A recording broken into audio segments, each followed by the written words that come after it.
नया दिन नया उम्मीद में आप सभी लोगों को मैं स्वागत करती हूँ। आज का ये 77 स्वतंत्र दिवस को मनाने वाले हम सभी लोगों को यीशु मसीह के नाम से मैं अभिवेदन करती हूँ। आज के दिन के लिए हमने ध्यान के लिए लिया हुआ परमेश्वर का वचन मैं पढ़ना चाहती हूँ। योवेल उसका 2 अध्याय 21वां वचन। हे देश, तू मत डर, तू मगन हो और आनंद कर, क्योंकि यहोवा ने बड़े बड़े काम किए हैं।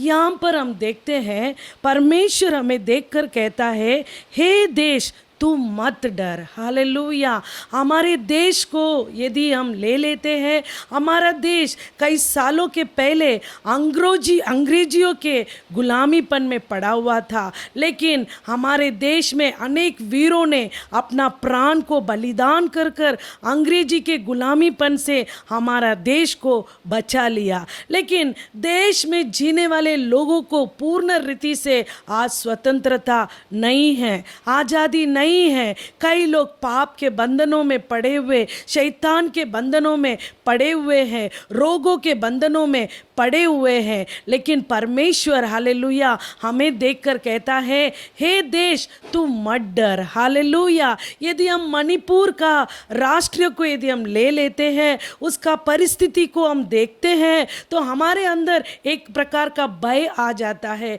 इस प्रकार इस राष्ट्र में अन्याय चल रहा है, अत्याचार चल रहा है, लेकिन इसके लिए कोई उपाय निकल नहीं रहा है। इसके लिए कोई आगे बढ़कर इसका न्याय को नहीं चुका रहा है। यदि इस प्रकार हमारा राष्ट्र में बुरे काम चलता रहेगा, तो एक राष्ट्र को छोड़कर दूसरा राष्ट्र ऐसे बोलकर सारा हमारा भारत देश में अन्याय प्रवेश करेगा। लेकिन परमेश्वर हमें देखकर क्या कहता है, हे देश तू मत डर। इस कार्य को हम देखते समय हमारे मन में डर आ जाता है। आज मणिपुर का दशा ऐसा है, तो कल हमारा महाराष्ट्र का दशा भी ऐसे क्यों नहीं होगा। जरूर इस प्रकार का कार्य हमारे देश में भी आ जाएगा, आ सकता है। इसलिए परमेश्वर का वचन हमें देखकर कहता है, हे देश तू मत डर, तू मगन हो और आनंद कर, क्योंकि यहोवा ने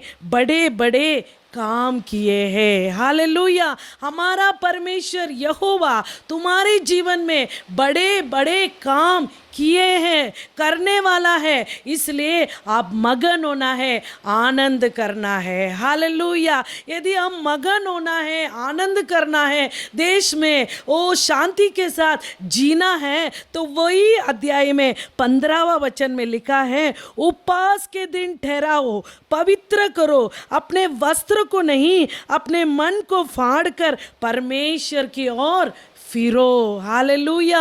हमारे देश में होने वाले ये अन्याय, ये पाप, ये अधर्म से हमें छुटकारा पाना है, तो हमें उपवास करना है। द्वार में रुककर हमारे देश के लिए गिड़गिड़ाकर प्रार्थना करना है। हालेलुया। हमारे वस्त्रों को फाड़ना नहीं है, हमारे हृदय को फाड़ कर हम हालेलुया प्रभु के चरणों में देश के लिए जब हम प्रार्थना करेंगे, तो निश्चय हमारे विलाप को, हमारे आंसुओं को देखकर परमेश्वर हमारे देश में शांति देगा, समाधान को देगा। जब परमेश्वर ने योना भविष्यद्वक्ता को कहा था कि निनिवे में जा, क्योंकि 40 दिन में मैं निनिवे को उलट पुलट करने वाला हूँ, उसको नाश करने वाला हूँ। ये संदेश को सुनकर बड़े से लेकर छोटे तक सभी लोग टाट में बैठकर हालेलुया अपने हृदय को फाड़ कर परमेश्वर की ओर जब उन्होंने उपवास कर कर प्रार्थना किया,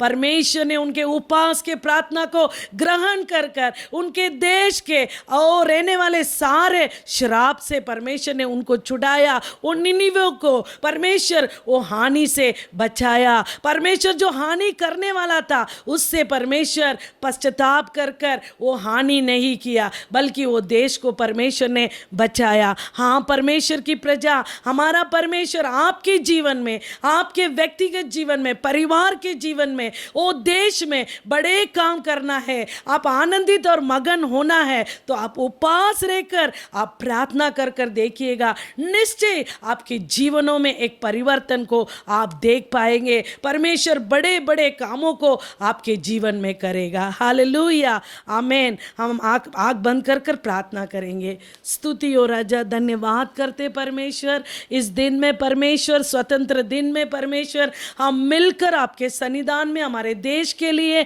हम प्रार्थना करते परमेश्वर। जो न मेरा नाम कहलाने वाला मेरा प्रजा अपने आप को दीन कर कर मेरी और प्रार्थना करते समय मैं देश को शांति दूंगा, ज्यों का त्यों करूंगा, ऐसे आपने वायदा किया। वायदा के अनुसार परमेश्वर प्रभु हर देश में रहने वाले हर एक व्यक्तिगत के जीवन में प्रभु का समाधान, प्रभु का शांति, आनंद को बरसा दीजिए। हर एक के व्यक्तिगत जीवन में बड़े बड़े कामों को करने के लिए हम प्रार्थना करते हैं राजा। देखने वाले, सुनने वाले हर एक के जीवन में परमेश्वर आप महत्वपूर्ण कार्य कीजिएगा परमेश्वर। उनके आंसुओं को पोंछिएगा, उनके मन में होने वाले सारे डर को निकाल दीजिएगा, आपके हिम्मत से भर दीजिएगा। सारा स्तुति, आदर, महिमा आपको ही देते हैं प्रभु यीशु मसीह के नाम से प्रार्थना सुन ले पिता। आमीन, आमीन, आमीन।